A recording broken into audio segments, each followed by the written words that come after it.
Hello and welcome back to another video. In today's video, I'll be reviewing my custom LEGO Transformers Cliffjumper. So, here you can see him in his sports car alt mode. This alt mode is slightly messy towards the back, however I do think the front cleans up pretty nice. And this isn't really based on any version of Cliffjumper specifically, it's more just a generic car. And it has got a slightly futuristic look to it, especially with the singular taillight on the back. We may as well get into some comparisons. So, here he is with an older style Speed Champion set, which the scale isn't too bad, however he is slightly small. Here he is with a minifigure, and yet again the scale is slightly off. But anyways, I think it's time for the transformation. The first thing we can do is go to the back, and this can be opened up just using the hinges. Once this is done, we can come to the sides and just unfold them out on hinges. Obviously, we can repeat this step on the other side.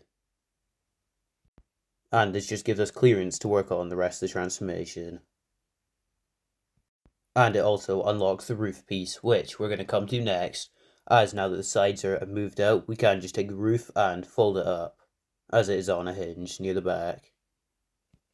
But now we can come to the front, where there's two sections just above the headlights which can be rotated out on stud connections. You can see it a little more clearly here, where we're also going to be taking the feet and doing the classic step of rotating them down.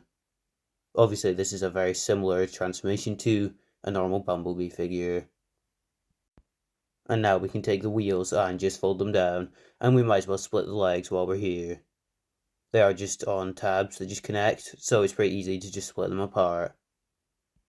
And once split apart, we can just take the wheels, rotate them back, and then compress them into the back of the heels, as they are just on hinges, and they should rotate all the way around. And this just does form his heels. Next, we can go back to the panels that we rotated out earlier, and they're going to finish the rotation and just tab into the knees. This will secure his legs all together.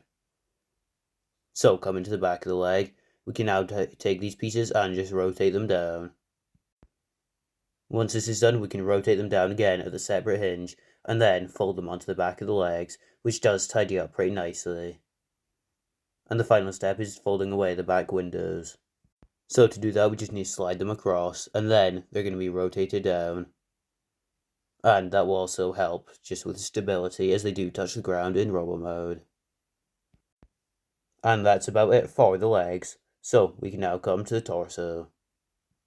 Which the first step is taking these middle windshield pieces and just opening them up. And now we can come to the front windshield and rotate it all the way around as it is just on a stud. We can now spin it around to the back, where we're going to take that back piece and unfold it yet again, just to give us clearance for the arm transformation. But before we work on the arms, we are just going to finish up the torso, so the first thing is to rotate at the hips, just getting the crotch piece in his robot mode configuration. Now for the most satisfying step, we are going to take the torso and use the hinge just to compress it down, which looks pretty cool, and it all fits into place very nice. We can now come to the arms and just fold them out slightly. Once this is done, we can come to the back of the figure again. This is where the middle windshield pieces are just going to rotate down and then hinge back up, and this is going to form his backpack. To finish the backpack though, we are just going to take this piece and just tuck it in behind his head. And those back windshield pieces just act for some gap fillers for the backpack. We can now take the arms and rotate them down at the ball joints. And then those wheels are going to be folded to the opposite side, so they just rotate around, which is also pretty satisfying. The final step is coming to his chest, which does just slide apart as it is a single stud connection, and that is also quite a nice step to do. Anyways, that is it for the transformation, so here he is in robo mode. And in my opinion, this is a pretty nice looking Cliffjumper, and he definitely captures the vibe of the character pretty well. He definitely has the more hefty feel to him, as the feet here are quite big.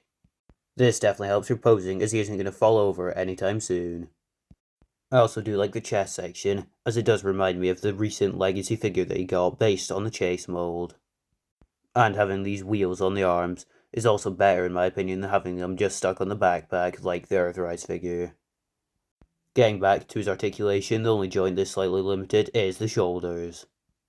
That is because they can't go backwards at all, slightly like the Armada Megatron that recently came out. For our comparison, here he is with the Blockie's Mirage, which is actually a pretty cool figure on its own. And I do just want to speak about this figure quickly, as I have added some LEGO parts to him, and you can do the same. If you just take these LEGO wheels, they do replace the originals, and they look way better.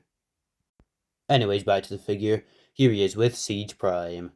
And in my opinion, the scale's actually not that bad here, even if Cliffjumper is slightly too big. Here he is with a minifigure, and this doesn't look too bad either.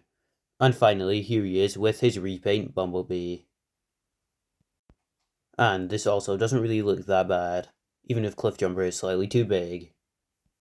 Anyways, that is it for this video. So, if you have enjoyed, please remember to like, comment, and subscribe. So, I'll see you all in the next video. And don't forget to check out my shorts too, as I have been posting them more frequently. Anyways, I'll see you in the next video.